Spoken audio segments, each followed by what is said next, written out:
A student was found dead in a locked classroom. 22 years later, his childhood friend opened an old yearbook and found a chilling note written after his death. "I'm not dead. Look under the statue at night." What happens next will leave you speechless. You must join our channel and hit subscribe, because only those who dare to unravel chilling mysteries will do it before this story begins. Declan Rowe's thumb froze on the brittle yearbook page. The words stared back at him, darker than the printed ink around them, as if scrawled in haste by a trembling hand. "I'm not dead. Look under the statue at night." He blinked hard, heart skipping, the musty scent of the old book thick in his nose. The ink bled slightly into the paper, fresh once, but long since dried. It wasn't part of the original print. That much was obvious. The handwriting was shaky but familiar, and worse, it was under Elias Granger's picture. Declan's mind reeled. He ran his finger gently beneath the words, half expecting them to smudge. They didn't. They'd been there for years, maybe since the day Elias died. Or after. He pushed the book away like it had burned him, leaned back on the worn couch, and stared at the ceiling of his dim apartment. The ceiling fan above him spun lazily, casting soft shadows that mimicked the slow churn in his chest. A low hum buzzed in his ears, part memory, part disbelief. "This can't be real," he muttered, his voice barely louder than a breath. The room was silent, save for the ticking of the old wall clock and the faint echo of traffic outside his third-floor window. The windows were closed. The air was warm and stale, but Declan didn't move. The message, the words, kept flashing in his mind. "I'm not dead." He hadn't thought about Elias Granger in years. Not really. Not beyond those passing dreams or half-remembered flashes when walking past an old school photo. But now the memories surged like floodwater. Elias's wide grin, his thoughtful eyes, the way he never ran in the halls like the rest of them. Careful, quiet, bright. The official story never sat right. Elias had been found in room 312 with a cracked skull, lying motionless against the far wall, blood pooled beneath him. No sign of struggle, no forced entry. The door had been locked from the inside. The teachers called it a tragic accident. The administration said it was an unfortunate fall. But Elias wasn't the type to trip over his own feet. Declan had told them, everyone. He wasn't clumsy. He'd insisted through tears at the funeral. He didn't just fall. No one listened. Grief blurred facts. And Declan, just 12 at the time, had no evidence, just instinct. Now, 22 years later, something had clawed its way out of the past and back into his life. The yearbook still sat open, Elias's photo centered on the page. Same haircut, same neat uniform, the same warm smile Declan remembered, frozen in time like a pressed flower. He turned the page, half expecting more messages, but there was nothing. Just the faded names and faces of classmates he barely recalled. He looked back. Look under the statue at night. Declan's throat tightened. That statue, it was theirs. Hidden behind the gymnasium, tucked between two old oaks. A place they used to sneak off to after school. Trade secrets. Carve initials. Whisper about teachers and dreams. No one else knew about it. Not really. It had always been their thing. Who else could have written this? More importantly, when Declan stood, the yearbook held tightly in his hands. He walked to the small kitchen table and sat down slowly, laying the book flat in front of him. His fingers trembled as he turned the pages again, scanning for any other signs. But the message under Elias's photo remained the only anomaly. He looked closer. The handwriting was jerky, uneven, but familiar in a way he couldn't quite explain. It wasn't just the content of the note, it was where it was. It was intimate, intentional. Whoever wrote it knew Declan would find it eventually, or hoped he would. His phone buzzed. A text from Theo. Hope the book brought back some memories. Crazy, right? They almost dumped them all in the bin. Declan stared at the screen. His cousin had meant well. Had no idea what he'd delivered. He typed back, "Yeah, crazy's one word for it." He didn't send it. Instead, he picked up the yearbook again and stared at Elias's photo. The boy who was supposed to be dead. who had been mourned and buried and remembered in quiet corners of Declan's mind for over 2 decades. A note in a yearbook, written long after the final bell rang. Hidden in plain sight for 22 years. Declan swallowed hard and whispered, "Why now?" No answer came, just the rustle of pages and the hum of something old awakening in his chest. Something had been left behind, and someone wanted it found. Declan leaned back, fingers trembling, as an old question echoed in his head louder than ever. What really happened to Elias Granger? Rainwater pooled in the uneven ground beneath the statue, glinting faintly under the pale beam of Declan's flashlight. His breath rose in soft clouds as he crouched low, fingers pressing into the soaked earth. The statue loomed over him, an old bronze knight, dulled by time and streaked with green oxidation, its sword thrust into the ground like a silent sentinel. The cold metal gleamed faintly under the moonlight, casting a long, sword-shaped shadow over the grass. Declan's knees ached from the wet, hard soil, but he kept digging, ignoring the mud creeping under his fingernails and the sting of rain on his neck. His heart thudded, not from the effort, but from something deeper, something colder. Clumps of earth gave way to roots, and roots to damp clay. He wasn't sure what he was looking for. Maybe he expected nothing, maybe he expected bones.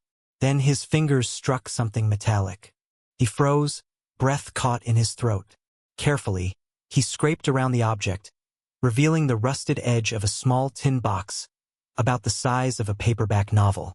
He pulled it free, shaking off the dirt. The lid groaned as it opened. Inside, wrapped in a thin strip of plastic, was a folded note. Declan wiped his hands on his jeans and carefully slid it out. The paper was yellowed and soft at the corners, like it had been waiting for him all this time. He unfolded it slowly, hands trembling. 5 words. Find Simon. He remembers everything. The handwriting was uneven, the letters sharp and awkward, as if written in a rush or with a shaking hand. Declan stared at the message, heart pounding. The name hit him like a punch. Simon Langley. He hadn't thought about Simon in years. No one really had. After Elias's death, Simon had just vanished. One day he was sitting next to Declan in math class, and the next, his locker was cleaned out. The school said his family moved suddenly. Military transfer. Some teacher mumbled. But even at 12, Declan had sensed the whispers. Simon saw something. Simon was afraid. Simon didn't move, he was erased. Declan looked up at the statue, its bronze face hidden in shadow. He remembered how he and Elias used to hide behind it during recess, pretending it guarded some secret tunnel. No one else ever joined them. It was their place, their signal, and no one else knew. So how did the note get here? He rubbed his thumb over the paper, trying to calm the spinning in his chest. His breath felt shallow. Either this was a cruel prank, a sick imitation of Elias's handwriting, or someone had planted it here for him. But why now, after all these years? He stood slowly, the note still in hand, and scanned the grounds. The school was mostly dark. A few dorm windows glowed faintly, and the red exit sign inside the gym buzzed faintly through the trees. The night was quiet, but something about it felt wrong. Too quiet. The kind of silence that felt watched. He stepped back from the statue, shoving the box into his coat pocket and folding the note into his wallet. Water trickled down the back of his neck. His fingers were still muddy, his nails blackened with dirt, but he couldn't stop thinking about that name. Simon Langley. If Simon was out there, alive, Declan needed to find him. But he had no idea where to start. Simon had no social media, no records in the alumni list, nothing. He could be anywhere, or gone for good. But maybe not. Declan's thoughts drifted to Nathan Kearns, the old hall monitor who used to sit at the front desk like he owned the school. The guy saw everything, heard everything, and unlike most of the staff, he hadn't moved away. Word around town was he worked private security now, still in Rayport. If anyone knew what happened to Simon, or if he'd ever come back, it would be Nathan. Declan exhaled slowly, knuckles white around his flashlight. He gave the statue one last look, half expecting it to move. But the night stood frozen, its expression unreadable, as though it knew 100 secrets and planned to keep them all. Mud squelched beneath Declan's boots as he turned to leave, heart racing and mind reeling. He didn't believe in ghosts, not really. But something about that note, about the way it was hidden in their old hiding spot, felt like a voice from the grave. And if that voice really belonged to Elias Granger, then nothing was what it seemed. Declan brushed dirt off his hands and stared at the statue like it might answer him. Why didn't anyone listen back then? The bell above the door jingled weakly as Declan stepped into the cramped office. The air was thick with the smell of old coffee grounds and something moldy beneath the carpet, like rainwater that had soaked through long ago and never quite dried. Fluorescent lights buzzed overhead, flickering slightly as if annoyed by his presence. Nathan Kearns sat behind a battered metal desk, still wearing the faded navy jacket from his days as a school hall monitor, the patch on the sleeve barely visible under years of lint and wear. He didn't look up right away, his thick fingers slowly flipping through a binder filled with handwritten incident reports. Declan waited, unsure whether to speak or knock again, even though he'd already been buzzed in. Finally, Nathan looked up, his eyes, pale and rimmed with red, locked onto Declan's face with a faint jolt of recognition. "You're Ro," he said, voice rough like sandpaper. "Used to follow Elias Granger around like a shadow." Declan ignored the sting of the comment and stepped closer. "I need to ask about Simon Langley." Nathan's smile vanished as quickly as it had appeared. He sat back in his chair, the metal legs creaking beneath his weight. The old man rubbed a hand down his chin, his expression tight. "That's a name I haven't heard in a while," he muttered. "And one I've tried to forget." "Try harder," Declan replied, his voice sharper than he intended. "I found something, a note, in Elias's handwriting or someone pretending to be him. It told me to find Simon." Nathan's fingers twitched near the edge of his binder. "That kid," he said quietly, eyes drifting past Declan as if staring through the walls. He was quiet, nervous, always looking over his shoulder. "Did he move away?" Declan asked. Nathan didn't answer immediately. He stood up slowly, his knees popping, and walked over to a tall filing cabinet that leaned slightly to the left. The drawers shrieked as he pulled one open. After rifling through a stack of disorganized papers and laminated badges, he pulled out a small square of cardstock, the familiar pale pink of an old hall pass. "He didn't move," Nathan said, handing it over. "He just vanished. One day he was there, sitting in class like normal. The next, locker empty. No withdrawal forms. No transfer requests. Just gone." Declan stared at the hall pass. Simon Langley, March 17, 2003. 3 days after Elias had died. His breath caught in his throat. "This date," Declan said slowly. "He was still at Northridge 3 days after Elias's death?" Nathan nodded grimly. "That's right. I remember because I was patrolling the second floor that day." He had this look in his eyes. Haunted. Wouldn't meet anyone's gaze. "Who signed him out?" Declan flipped the pass over, but the signature field was blank. Nathan hesitated. "That's the thing," he said, voice low. "No one did." Declan's fingers curled around the edge of the pass. "That's not possible." "It is," Nathan said with a tired sigh. "I didn't think anything of it at the time. Just figured the front office had screwed something up. They were always short-staffed, always losing paperwork." "But Simon never showed up again after that day?" Nathan shook his head. "Never." Declan looked around the office. The dust, the dim light, the smell of decay and neglect. Everything about it felt like a time capsule, frozen in the exact moment when people stopped asking questions. He thought of Elias, sharp, clever Elias, who never trusted easy answers. Declan had tried to let it go back then. He'd listened to the teachers, accepted the funeral, forced himself to believe in the fall, the accident, the cold logic of it all. But this was a crack in the lie. "You think Elias wrote this?" Declan asked, pulling the folded note from his jacket and placing it on the desk. Nathan picked it up, squinting at the jagged letters scrawled across the paper. He didn't speak for a long time, Hard to say, he murmured. But someone clearly wants you to believe he did. Declan leaned forward, voice quiet but fierce. I don't know what happened back then, but it wasn't just a fall. Someone hid the truth, covered it up, and now they're playing games again. Nathan placed the note back on the desk like it might burn him. I didn't see much, just the things kids say when they're scared. I should have paid more attention. I should have. Declan stood, clutching the hall pass and the note in his hand. His pulse hammered in his ears. The room suddenly felt smaller, heavier, like something pressing against his ribs. Something happened after Elias died, he said, eyes locked on Nathan. And someone went to great lengths to erase it. The librarian's fingers hovered hesitantly over the keyboard. The glow from the old monitor reflected off her glasses, casting flickers across her wrinkled brow. Declan stood silently across the counter, watching as her eyebrows pinched together. I'm not sure why it's taking so long, she muttered, tapping a few more keys. These older student records. They're supposed to be fully digitized, but some of them glitch out. Declan forced a polite smile. I can wait.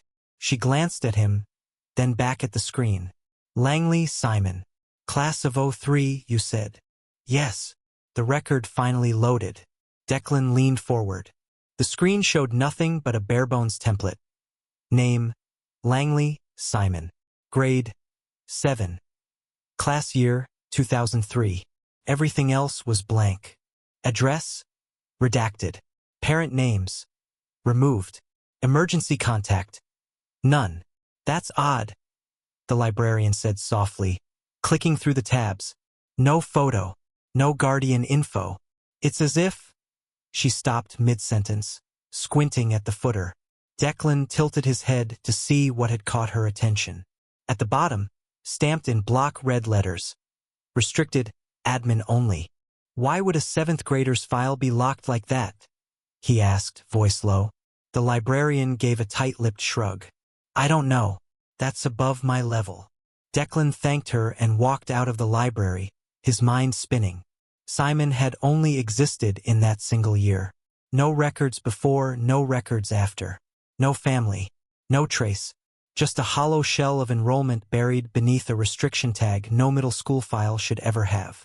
Back on campus, Northridge buzzed with the energy of dismissal. A group of boys kicked a soccer ball against the side of the building. Teachers shouted farewells. Parents honked from the pickup lane. Declan didn't look at any of them. He slipped through the side door near the admin wing, hugging the wall until he reached the front office. Inside, the secretary was scolding a boy with a skateboard. How many times do I have to tell you? No riding in the hallway. As she gestured wildly, Declan crouched low and slid behind the counter. His heart pounded in his ears. The back room door was cracked an inch, just enough. He pushed it open with the toe of his shoe and slipped inside. The records room smelled of dust, ink, and dry paper. Fluorescent lights flickered overhead, one bulb buzzing like an insect trapped in glass. Rows of metal file drawers stretched wall to wall, each labeled by year and department. Declan scanned quickly. Students, 2003. He yanked the drawer open, fingers rifling through manila folders until he found the one marked Langley Simon. It was thicker than most. He slid it out, holding it like something sacred. The cover creaked as he opened it. The first page hit him like a cold gust of air. Counselor note, dated April 2003. Simon claims someone is watching him. Says Elias isn't gone. Refuses to enter room 312. No signs of physical trauma. Recommending parental contact. None on file. Declan blinked. The ink looked fresh, too crisp for a 22-year-old document. He flipped through more pages. Simon's handwriting appeared again and again. Uneven, childlike, frantic. Drawings. Scribbled notes. One showed a hallway with 2 stick figures. Elias, Simon, and behind them another figure. Tall, shadowed, no face, sharp limbs. Underneath, scrawled in graphite, he lives behind the wall. Declan's fingers tightened on the edge of the folder. The back wall of room 312. Elias had mentioned it years ago. joking that it was cold even in summer. Haunted, he'd said. Declan never believed it. Until now. He closed the folder slowly, the weight of it pressing into his chest. This wasn't just a frightened kid's fantasy. It was a record of warnings dismissed, ignored, locked away. And someone had made sure no one could read them. Declan shoved the folder into his backpack and crept out of the records room, the door clicking shut behind him. The secretary was still distracted. He slipped out through the hallway, every step echoing like a secret trying to be heard. Back in his apartment, Declan laid the papers out on the table like puzzle pieces. The silence in the room was heavy, as if the walls themselves were holding their breath. He read every word, every sketch, every desperate scrawl. Simon had been sounding alarms, and no one had listened. Declan leaned forward, eyes fixed on the counselor's report. The air felt colder now, not from outside but from memory, unearthed. The truth was never buried. It had been filed away, sealed, and forgotten. He was trying to warn them, and they ignored him. Declan's breath fogged the dusty air as he stepped into room 312, the old metal key still warm in his palm. The door creaked shut behind him with a reluctant groan, echoing softly through the empty space. He paused, letting his eyes adjust to the dim light from his flashlight. Dust floated in slow spirals through the beam, settling over rows of desks like untouched tombstones. The air smelled of mildew and old paper, familiar in a way that made his skin crawl. He hadn't stood in this room in 22 years, but it looked exactly the same. The same. He moved cautiously between the desks, boots muffled by the thin layer of dust on the floor. Each step stirred forgotten smells and memories. Chalk on fingers, the squeak of shoes on tile, Elias's laugh during a spelling test. But none of that comforted him now. Not after what he'd found in the counselor's folder. He reached the back of the room and stopped at the wall. The paint near the corner had chipped away in long, brittle lines, like veins stretching through plaster. He ran his fingers across the surface. Felt colder here. Even in the summer, Elias had said that there was always a draft. They used to joke about ghosts, about secret passageways. Declan never believed it back then. But Simon's drawing, that had changed everything. Declan set his crowbar against the crack and wedged it into the seam. The plaster resisted with a dry crackle. He gritted his teeth and leaned in harder.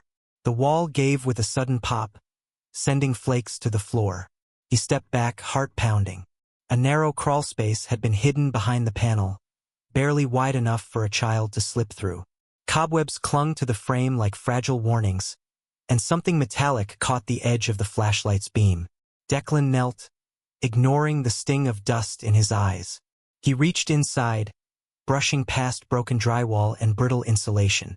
His fingers met cold metal. He froze. It wasn't just junk. It was deliberate. A camera lens. His heart kicked hard against his ribs. He stared at the smooth black eye embedded in the back wall, covered in a thin film of grime. The lens was set into a panel, the edges reinforced with what looked like old wiring. It was pointed straight into the classroom, right toward the teacher's desk. His flashlight trembled slightly as he followed the path of the wires.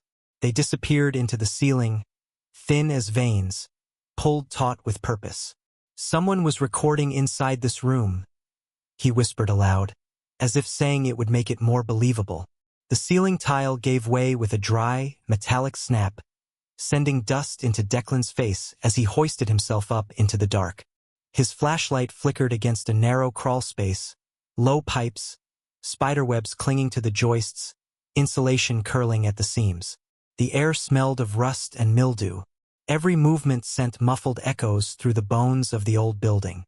He followed the wire with slow, deliberate steps, careful not to slip on the beam's edge. The cord snaked through the shadows like a nervous vein, disappearing behind a corroded metal box mounted to a beam near the far wall. Declan crouched, heart thudding, and opened the panel. Inside, no battery pack, no memory chip, just a blank void and a label bolted into the frame. The words were barely legible beneath layers of grime.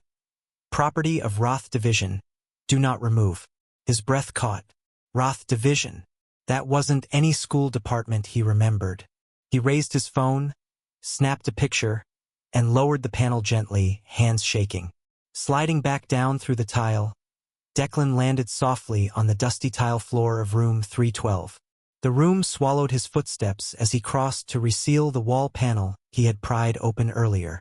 He pressed the broken slab of drywall back into place, aligning it as best he could, then stepped into the corridor, and nearly tripped. A figure stood in the dark, barely outlined by the red emergency glow from the stairwell exit sign. Declan stumbled back, flashlight jerking up into the man's face. "Took you long enough," the figure muttered. The light hit hollow eyes and sallow cheeks, face pale, bruised by shadows. He looked older than Declan by only a few years, but there was something hollowed out in the way he stood, like he hadn't slept in weeks or years. "Simon?" Declan asked, his voice cracking under the weight of disbelief. The man nodded slowly. "You weren't supposed to find the statue," he said, voice low, hoarse, like his vocal cords were out of practice. "That was for someone else." Declan lowered the flashlight, eyes fixed on him. "You've been alive this whole time?" Simon gave a slow, deliberate nod. "Barely," he whispered. "I'm not who I was back then, and neither was Elias." The hallway felt tighter now, like the walls were inching closer. Declan's mind reeled, trying to catch up. Elias, the camera, the note in the yearbook, and now Simon, in the flesh, speaking like a ghost who'd learned how to breathe again. Declan took a hesitant step forward. "What do you mean, neither was Elias?" Simon looked over his shoulder, as if expecting someone or something to step out of the shadows.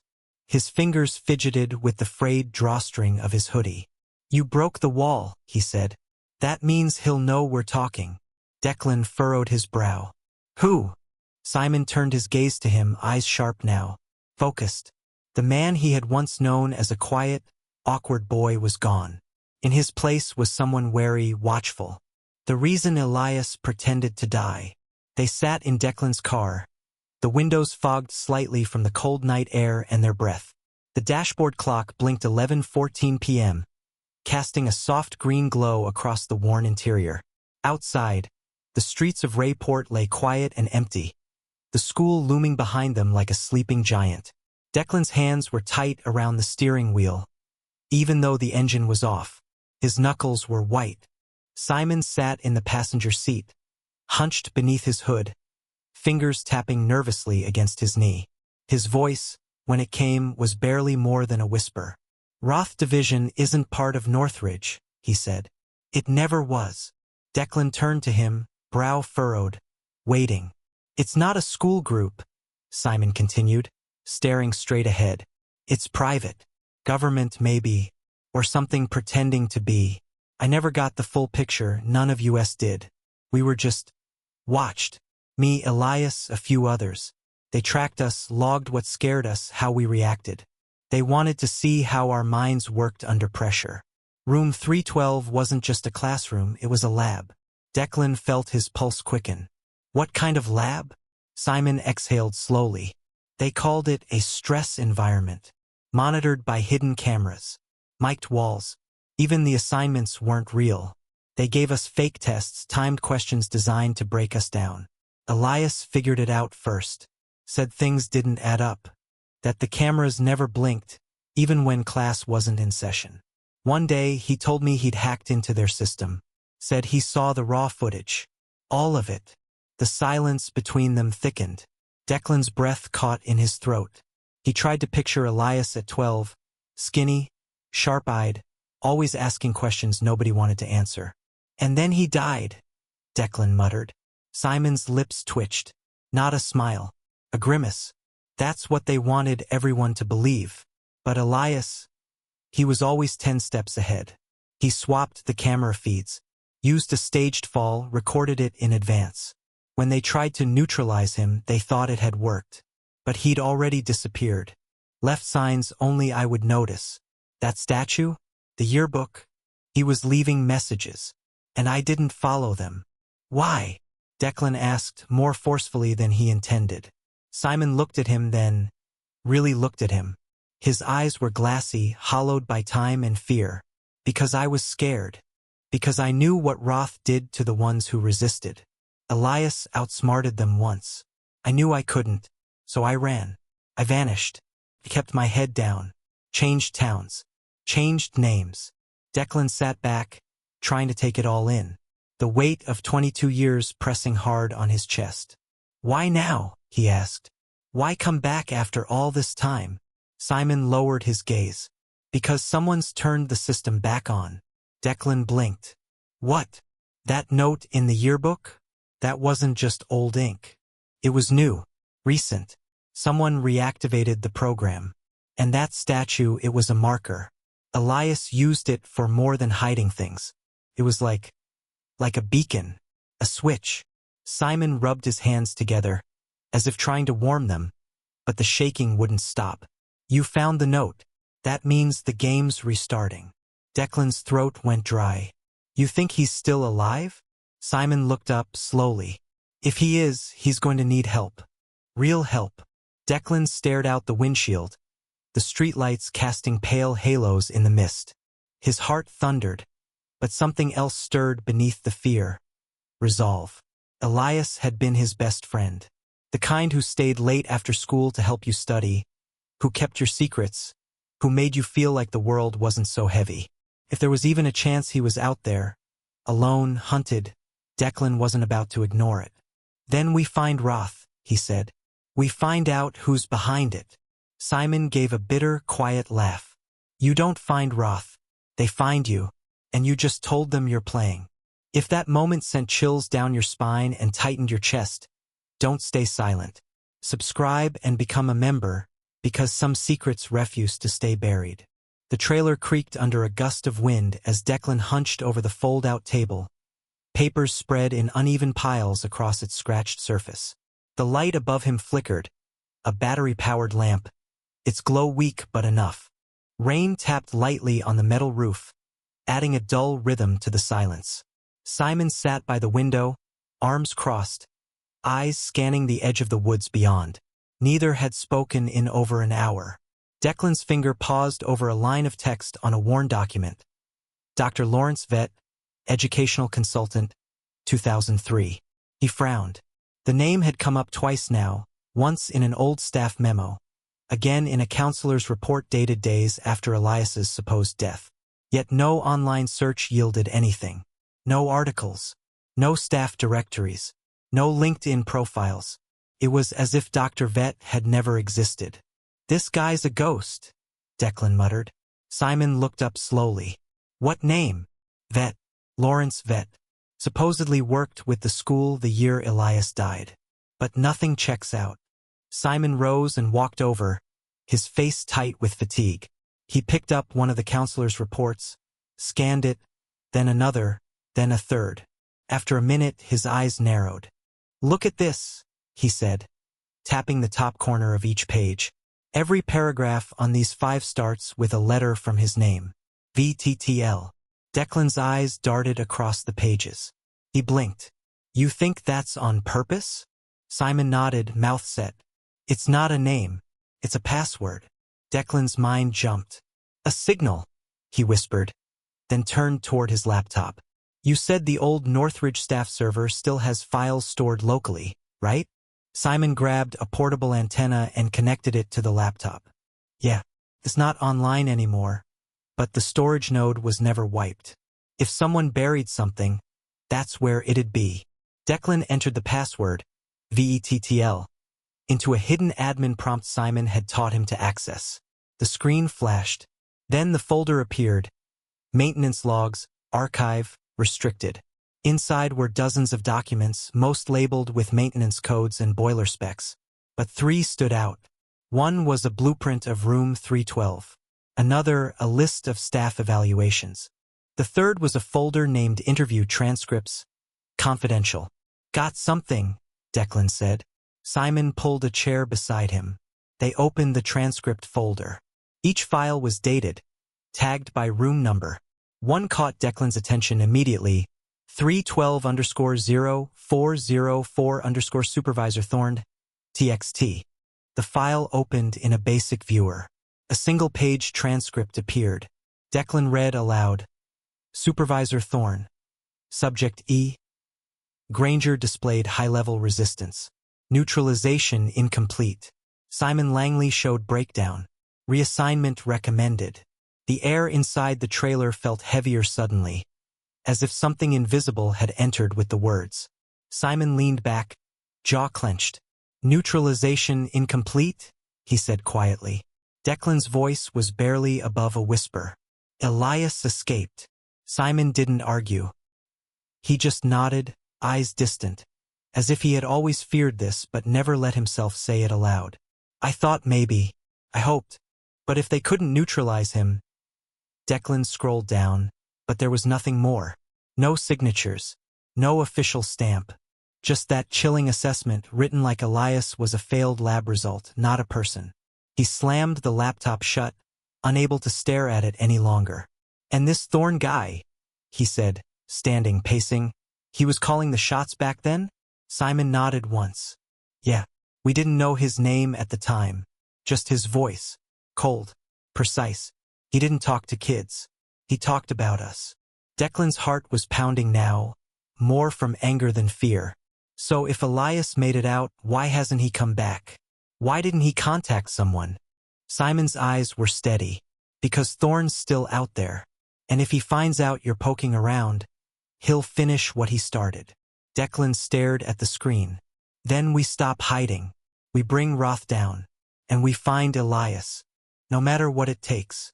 The bolt cutters snapped through the last link of the fence with a metallic crack that seemed far too loud in the stillness of the woods. Declan held his breath, waiting for lights, sirens, any sign that they'd triggered an alarm. But the night held its silence. Fog clung low to the ground, curling around his boots like smoke, and the air carried the scent of damp leaves and old metal.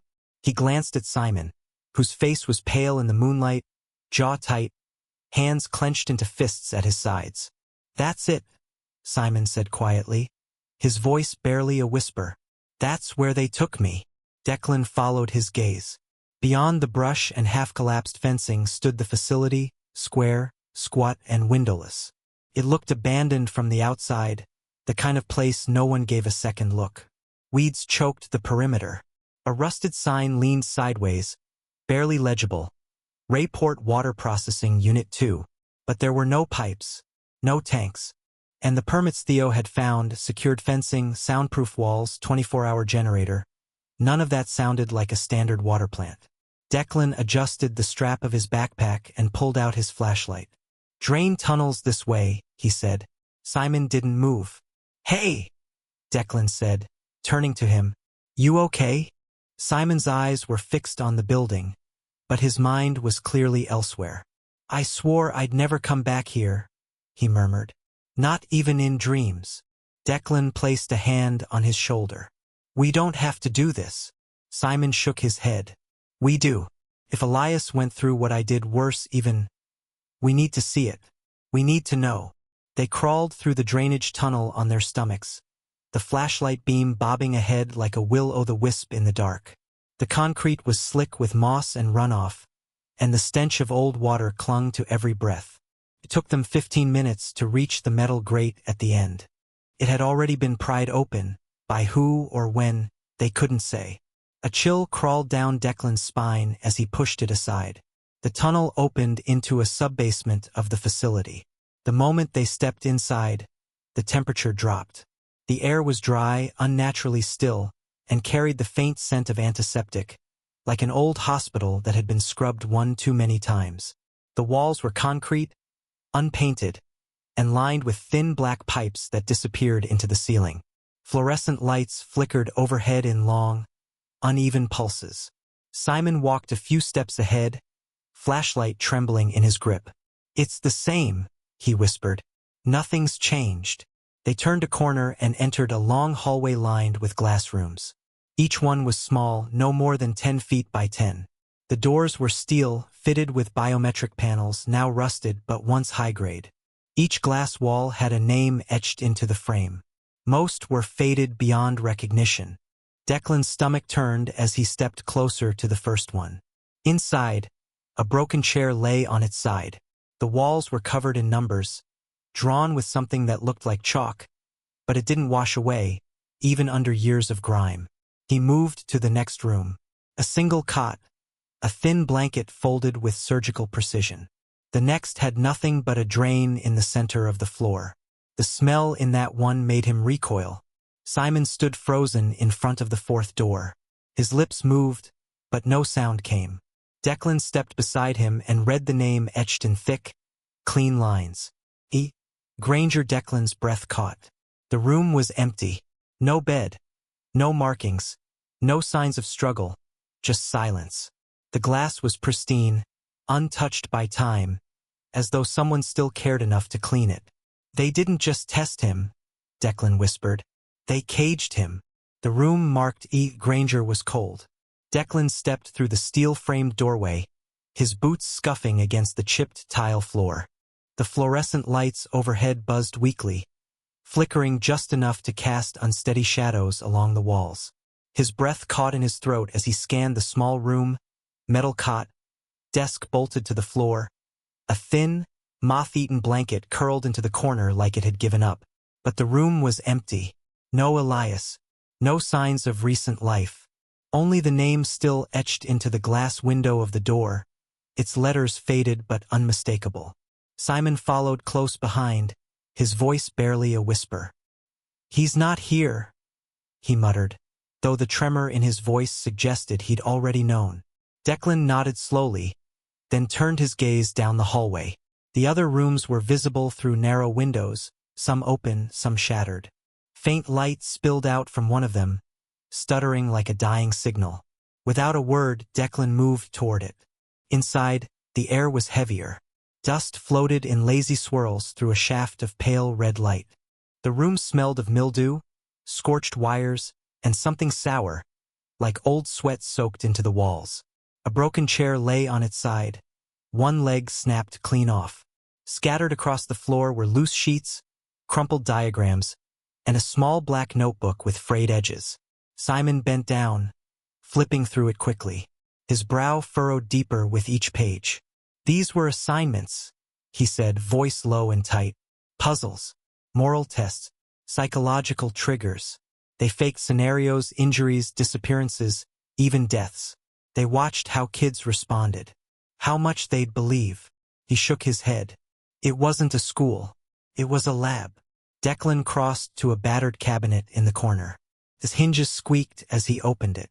Inside, a row of neatly stacked tapes greeted him, each one labeled with a year and a subject code. He pulled one out at random. 2003. Subject, E. Granger. Without thinking, he slipped it into the portable recorder he carried in his pack. The device whirred softly. The screen glowed blue. A static burst, then clarity. Elias.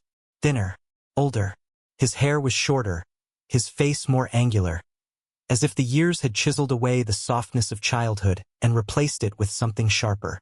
He sat on a metal cot, hands folded, posture relaxed. But his eyes were alive, watching. A voice off camera spoke. Male. Measured. "Why did you fake your death, Elias?" Elias didn't flinch. "Because you thought I'd break," he answered, calm and steady. "But I watched you first. And now I know how to make the world see you." The screen cut to black. Declan stared at the recorder, pulse racing. He tried to breathe, but the air in the room felt thinner than before. Simon was already on his feet, panic lighting his features. "We have to go," Simon said quickly. "Now." Declan looked at him, startled. Why? What is it?" "Footsteps," Simon said, eyes darting toward the hallway. "I heard them." Declan turned his head, and sure enough, thud, thud, thud. Heavy boots against concrete. The lights overhead flickered red. A low alarm began to pulse, slow and methodical, like a countdown that hadn't decided where it would end. Declan stuffed the recorder and the notebook into his bag. "Which way?" Simon grabbed his arm. "Back through the sub-basement. Maybe we can loop around to the tunnel." A hiss behind them. The door. They both spun just in time to see it seal shut, hydraulics locking it in place. No handle. No control panel on their side. Declan rushed to it, pounding once, twice, then looked to Simon, whose face had gone pale. "We're locked in," Declan said, voice tight. Simon knelt beside the wall, pried open a small utility panel, and began pulling at the wires with frantic hands. Sparks danced at his fingertips, the red glow reflecting off his sweating brow. "No," Simon said through gritted teeth. "We're trapped with them." Above them, a voice crackled through unseen speakers, deep, almost amused. "Welcome back, Subject Langley." Floodlights snapped on with a violent hiss, flooding the corridor in sharp white light that sliced through the darkness like a blade. Declan flinched, throwing a hand over his eyes as the metal grates beneath his boots began to hum. A low, pulsing sound that vibrated up his spine. Simon stumbled back a step beside him, shielding his face. His breath caught somewhere between a gasp and a prayer. The air had changed, heavier now, like something thick and electric had settled over the room. From the far end of the corridor, a metal door hissed open. Out of the blinding light stepped a man. He moved slowly, like he had all the time in the world. Tall, clean-shaven, bald.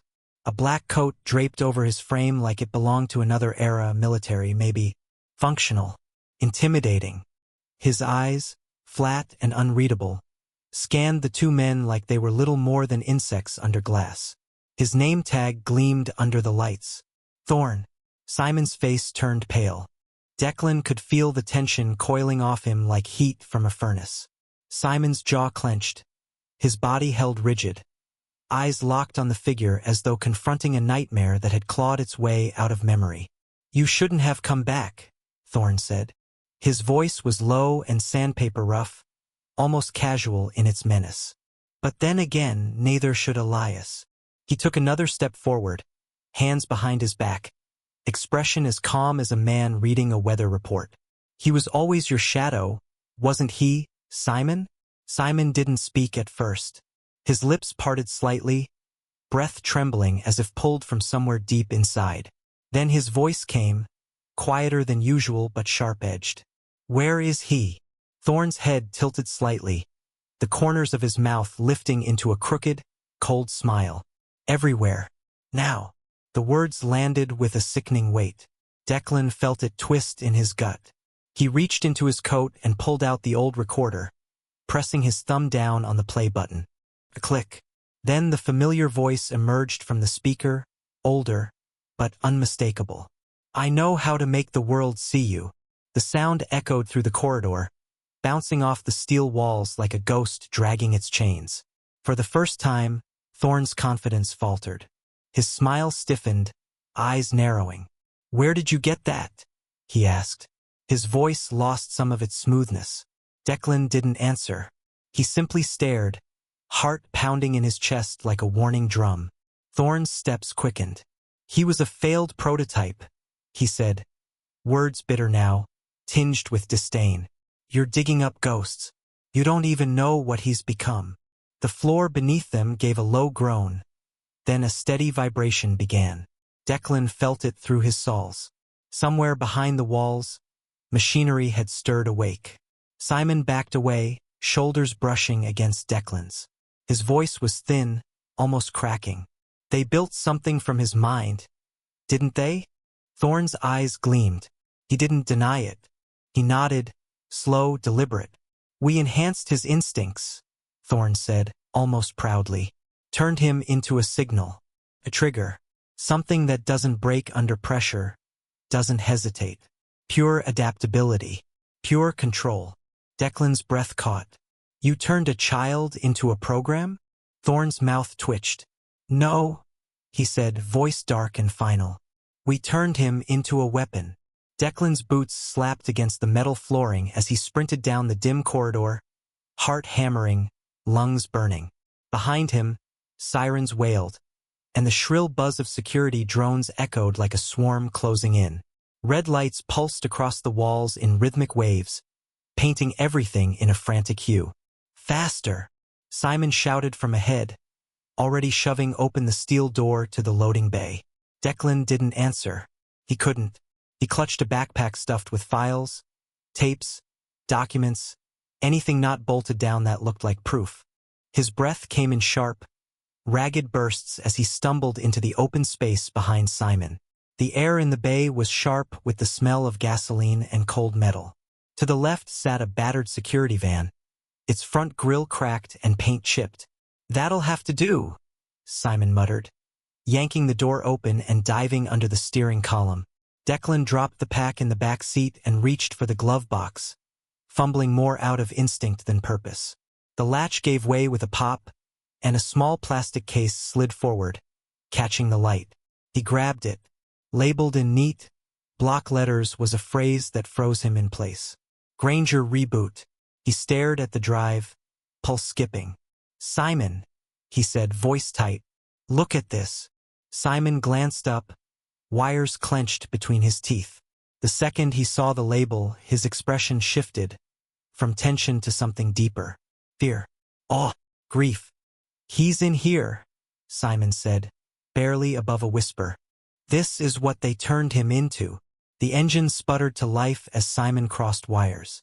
Tires screeched against concrete as the van tore out of the bay, bouncing over the gravel access road.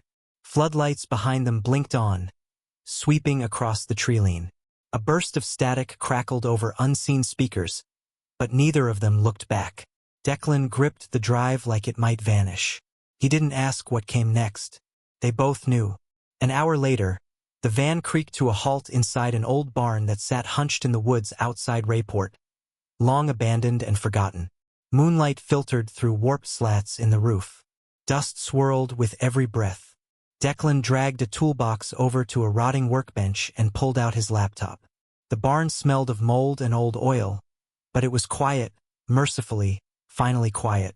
Simon paced behind him as Declan inserted the drive. A low beep. A blue light blinked once. Then again. The screen went black, then flickered. The face emerged. It wasn't quite Elias. It was him, but older, thinner. The boy softened into the shadow of a man. His image blinked as if waking from a long sleep. The voice that followed was unmistakable. It carried the same rhythm Elias had used when talking about chess moves or secret codes. "If you're seeing this," the simulation said, "it means Thorn lost control." Declan felt something shift inside his chest, like gravity pulling sideways. The digital Elias blinked again, expression unreadable but steady. "They copied my thoughts, but they couldn't control my memories. So I buried them inside the code inside you, Simon. I left you keys. You just never used them." Simon stepped forward slowly. His hands trembled. "Why me?" he whispered. "Why not someone else?" The program didn't respond. Maybe it couldn't. Maybe Elias had anticipated the question but left it unanswered. Declan looked at Simon, his voice low. "He planted data inside you?" Simon's jaw clenched. "I didn't know. I didn't feel anything. I just thought. I was scared for no reason." The digital face nodded once, deliberately. "And now you have a choice. Free them, or forget me forever." A gust of wind creaked the barn's loose panels, making the light from the laptop shimmer across the walls like ghosts shifting in the dark. Simon stood there for a long moment, staring at the face on the screen. The boy he used to know, the ghost he had tried to outrun. His shoulders slumped, as if years of buried guilt had finally caught up to him. Declan broke the silence. "We finish what he started. We end Roth, and we tell the world." Declan's fingers hovered over the keyboard, the glow of the decrypted simulation casting sharp lines across his face. Across the table, Simon sat motionless, eyes fixed on the screen, his breath shallow. The simulation, a digital likeness of Elias, blinking and alive in flickers of code, was already working. Lines of cascading data streamed down the screen as hidden subfiles began to unfurl. Names, dates, transcripts, schematics. Each one was a blow against the lie they had all been forced to live under. "Upload it now," Simon said, voice low but steady. "Before they shut it down." Declan nodded once and connected the burner drive Theo had given them. The simulation fragmented into encrypted packets, scattering across secure data hubs Theo had mapped out earlier that day. Each node, a bunker for truth. Outside, Rain struck the windows in waves, muting the chaos unfolding online. Within minutes, the first wave hit the public. Journalists picked up the files, hungry for leads. A podcast host in Denmark broke the initial report, followed by a string of independent outlets. By the time the third hub completed its upload, the hashtag was already trending. Hashtag Project Elias. They're going to panic, Declan muttered, watching the live feed of comments, reposts, and whistleblower confessions rolling in. This is bigger than even Elias imagined. Simon didn't answer. He stood slowly, staring out at the street below. His hands trembled, not from fear, but from something heavier. I feel like I'm floating outside my own skin, he murmured. Like I was built to do this, but I'm only just now waking up. Declan turned toward him. You were programmed to forget. Elias buried the truth deep, maybe too deep, but you carried it anyway. Simon gave a faint nod. His eyes glistened under the reflection of the city lights. I don't think I was supposed to survive. I think I'm a backup copy, a failsafe.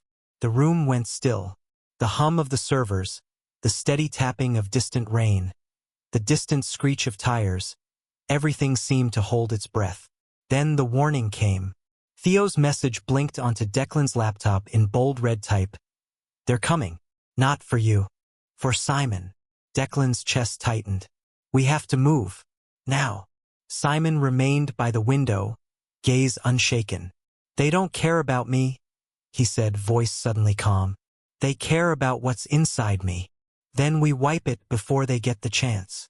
No, Simon said firmly. We finish what Elias started. He turned from the glass, shoulders squaring, as if bracing for impact. Declan stepped closer, his mind racing. Is there another backup? A safer way? Simon shook his head. He only trusted one location for the trigger, Northridge. It has to be physical. Manual. He pointed to the simulation where a glowing code string pulsed in a loop. That's the collapse signal, buried in the root. But it won't activate without input from the original server.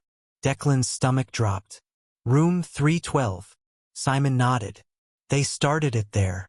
For a moment, silence stretched between them. The old school loomed in their memories like a shadow still breathing. Declan pictured the peeling paint, the rusted pipes, the hallway where they last saw Elias alive. Every instinct screamed against returning, but some wars had to end where they began. Declan closed the laptop gently, sealing the final data key inside. His hands didn't shake, but his voice was tight with purpose. Then we go back, he said. One last time. The fluorescent lights above the basement hallway buzzed faintly as Declan stepped onto the cold tile floor. The flash drive clenched in his fist like a key to something he still didn't fully understand. Simon walked beside him, silent, one hand tightening around the folded sheet of Elias's code. Neither spoke.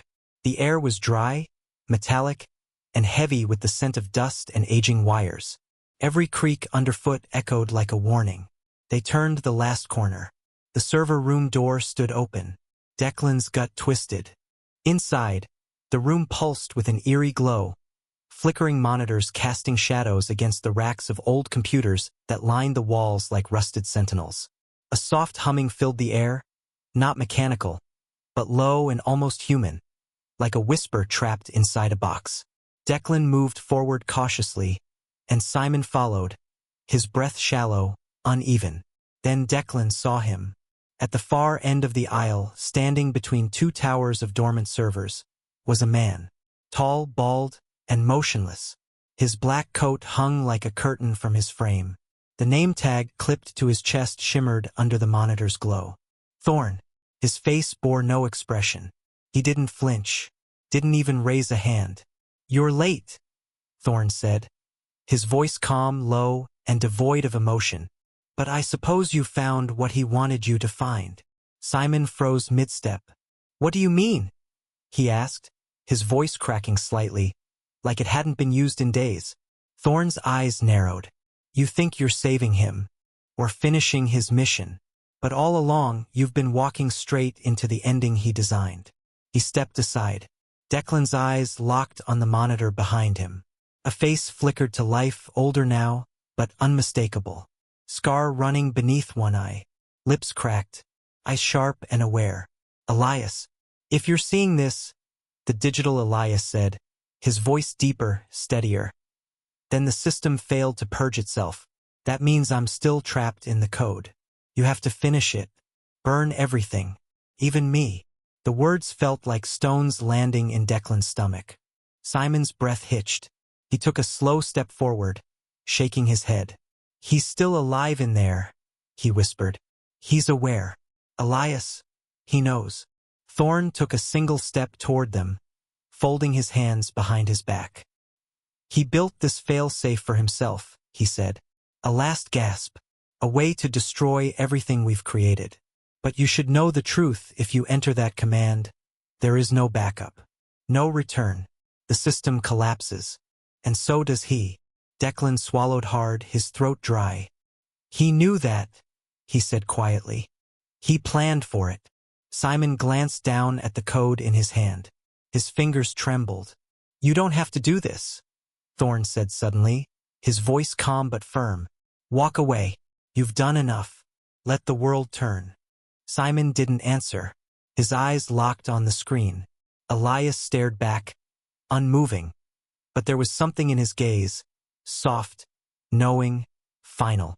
Declan stepped closer to Simon, his voice barely above a whisper. He trusted you. He left it with you for a reason. A silence fell over the room, broken only by the quiet hum of old machinery. Simon exhaled. His lips trembled. I'm sorry, he murmured, not to Thorn, not to Declan, but to the boy he once knew, the one who had sacrificed everything. He raised his hand and began typing the sequence. Each keystroke echoed like a drumbeat in the hollow room. A low vibration began beneath their feet. Thorn didn't move. His eyes remained fixed on the screen. There it is, he muttered, more to himself than anyone else. The end. The servers began to shake. Lights along the racks blinked erratically, turning red, then blue, then fading altogether.